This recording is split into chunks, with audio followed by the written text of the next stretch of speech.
所以大家现在对科技的认识一定要从理念上提升上来，它是必然，它甚至是我们的依靠。我们下一步发展的依靠就在这里，这就不是一个可选项的问题了，这是一个必选项的问题。刚刚我给大家提到了，我们其实已经处在一定程度的很激烈的博弈之中了，就不可能退回原位，又不可能指望着说地产的引擎再进一步把我们拉到这个突围处。我们唯一剩的，或者是说我们最有力的支撑，就是科技以及被科技支撑的制造业。现在我们的护身符其实就是制造业。这几天看这个欧盟，哎呀，急的要拿出这个所谓的贸易领域的这个核武啊，要来这个跟我们 battle 一下。大家可能不知道啊，欧洲啊，今年1年啊，跟我们的航运啊，从贸易额到运输额都在上涨，就是比这个川普拉开贸易战之前还要高些。你看他叫的好欢，然而他跟我们做交易，量也没有下来，本质是什么呢？本质就是因为他需要我们的商品支撑着他们的泡沫呀，他已经滞胀了呀，他又造不出来东西，他就只能不断的靠我们的相对廉价的商品来支撑着他们的滞胀，所以他没有办法不从我们这儿进口。那他现在叫的这些板其实就毫无意义，这是我们制造业给我们的底气。欧洲它不造这个最高等的工业品，说只造自己的必需品，然后一定程度的可以摆脱现在的滞胀都是可能的，但问题就是它现在这个时间不允许。现在就是我们要突围，我们只需要5年时间就可以完成自己的战略目标，而你没有5年时间来建立你自己的民用的制造业。那么就在这个时间节点上，不管是欧洲也好，美国也好，它就是非常的需求我们。那需要我们的前提就是因为我们有这个制造业，而我们不能笃定它永远的处在这个位置上，所以我们能做的事儿就是通过科技突破最后这5%的瓶颈啊。我国自身的统计是只占全球制造业总值的30%，但是公发组织它通过平权计算之后，是我们占35%了已经，所以突破到40%的最后的这5年突破5%，靠现有的技术规模产能不够快，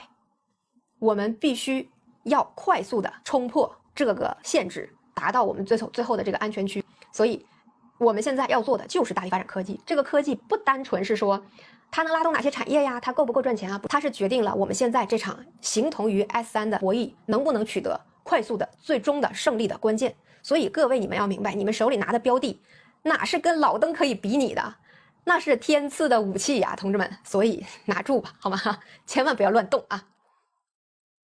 大家明白科技的这个含义啊，很重要。它不是代表着跟老登票对立的说哦，这只是新兴的发展阶段，不是，它是我们的救命稻草，它是我们最后冲刺的引擎，它是我们能实现这场没有看到硝烟但实打实的会全损的 S3 的秘密的终极武器。这个就是大家手里的标的真实的含义。科技创新为锚点，那全会就提出呢，建设现代化产业体系，巩固壮大实体经济根基，坚持把发展经济的着力点放在实体经济上。好，大家回答我一个问题，如果着力点放在实体经济上，大家觉得手里面拿点标的就可以躺平了，成立吗？如果不成立，那么大家就要做好预期管理。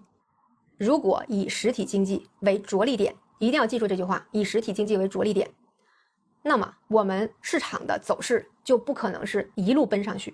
而是不断的在某一个平台期消化震荡，倒车接人，趋势是不变的，波动必然存在，而且不可能大量的养着靠投机生活的人。大家有的时候看不懂市场的时候，不用看不懂，你单纯的就理解为因为实体才是我们经济发展的着力点，就不可能让躺着赚钱变成一个很普遍的现象，就不可能让在1线搞科研的还没有在2线搞投资的过得爽。所以其实金融业服务于实体产业这句话正着理解是说资金应当流进制造业里去，这句话反过来理解说的是不可能让金融泡沫腐蚀掉制造业，不可能让实体产业的发展和制造的创新的速度被金融泡沫每一次预期所影响。所以大家回头看新凯来在这次